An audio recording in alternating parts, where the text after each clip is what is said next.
Hello friends, welcome back to my channel சுதானும் நானும். இன்றைக்கி நம்ம சேனலில் ரொம்பவே சிம்பிள் அண்ட் டேஸ்டான ஒரு வாழைக்காய் பொரியல் எப்படி பண்ணுறது தான் பார்க்க போகிறோம்.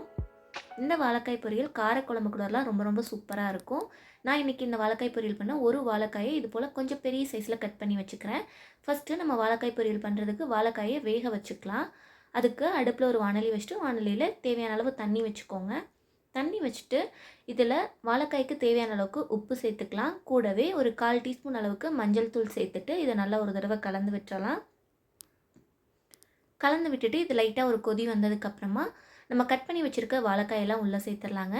உள்ளே சேர்த்துட்டு அடுப்பை நல்லா ஹை ஃப்ளேமில் வச்சுட்டு வேக வச்சுக்கலாம். வாழைக்காயை ஒரு 80% வேக வச்சாலே போதுங்க. ஃபுல்லாக வந்து குழையிற அளவுக்கு வேக வச்சிட வேண்டாம். ஒரு 80லேருந்து 90% வெந்தாலே நமக்கு கரெக்டாக இருக்கும். இப்போ வாழைக்காய் வெந்துட்டுருக்கும் போது நம்ம சைட் பை சைட் மசாலா அரைச்சிக்கலாம். அதுக்கு ஒரு மிக்ஸி ஜாரில் ஒரு சின்ன துண்டு இஞ்சி, கூடவே ஒரு 2 பச்சை மிளகா நான் காரத்துக்கு சேர்த்துருக்கேன். உங்கள் காரத்துக்கு தகுந்த மாதிரி நீங்கள் பச்சை மிளகா சேர்த்துக்கோங்க.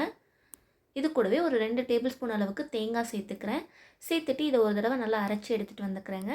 இது கூட ஒரு 1/2 டீஸ்பூன் அளவுக்கு சோம்பு சேர்க்கணும். நான் மறந்துட்டேங்க. நீங்கள் இப்போ சேர்த்துட்டு இதையும் சேர்த்து அரைச்சிக்கோங்க.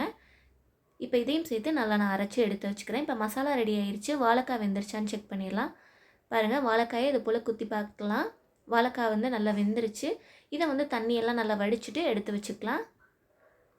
இப்போ மசாலாவும் ரெடி ஆயிடுச்சு, வாழைக்காயும் வெந்துருச்சு. அடுத்ததாக வாழைக்காய் பொரியல் பண்ணிடலாம். அடுப்பில் வாணலி வச்சு வாணலியில் 1 டீஸ்பூன் எண்ணெய் விட்டுக்கோங்க.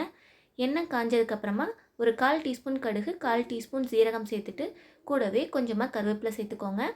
இது கூட ஒரு பிஞ்ச் அளவு பெருங்காயம் சேர்த்துக்கோங்க. நான் மறந்துட்டேன், நீங்கள் சேர்த்துக்கோங்க. இது கூடவே ஒரு பாதி வெங்காயம் வந்து நீட்ட வாக்கில் கட் பண்ணி வச்சுருக்கேன் மெலிசா, அதை உள்ளே சேர்த்துட்டு வாழைக்காயில் ஆல்ரெடி நம்ம உப்பு போட்டிருக்கோங்க. தேவைப்பட்டால் இந்த ஸ்டேஜில் கொஞ்சமாக சேர்த்துட்டு நல்லா வதக்கி விட்டுறலாம். இப்போ பாருங்கள், வெங்காயம் நல்லா வதங்கினதுக்கப்புறமா நம்ம வேக வச்சுருக்க வாழைக்காயை உள்ளே சேர்த்துக்கலாம். சேர்த்துட்டு இது போல் நல்லா கிளறி விட்டுறலாங்க. அடுப்பை மீடியம் ஃப்ளேமில் வச்சுக்கோங்க, ஹை ஃப்ளேமில் வைக்க வேண்டாம். வாழைக்காய் பாருங்கள் எந்த அளவுக்கு வெந்திருக்குன்னு. லைட்டாக இது போல் குத்தும் போது உடனே உள்ளே இறங்கல, கொஞ்சம் நின்று தான் உள்ளே இறங்குது. இந்த அளவுக்கு இருக்கணும். இப்போ வாழைக்காயை நல்லா கலந்து விட்டுட்டு தண்ணியெல்லாம் ட்ரை ஆனதுக்கப்புறமா நம்ம அரைச்சி வச்சுருக்க தேங்காயை உள்ளே சேர்த்துக்கலாம். உள்ளே சேர்த்துட்டு நல்லா இது போல் கலந்து விடுங்க. அடுப்பை லோ ஃப்ளேம்லேயே வச்சுக்கோங்க, ஹை ஃப்ளேமில் வைக்க வேண்டாம்.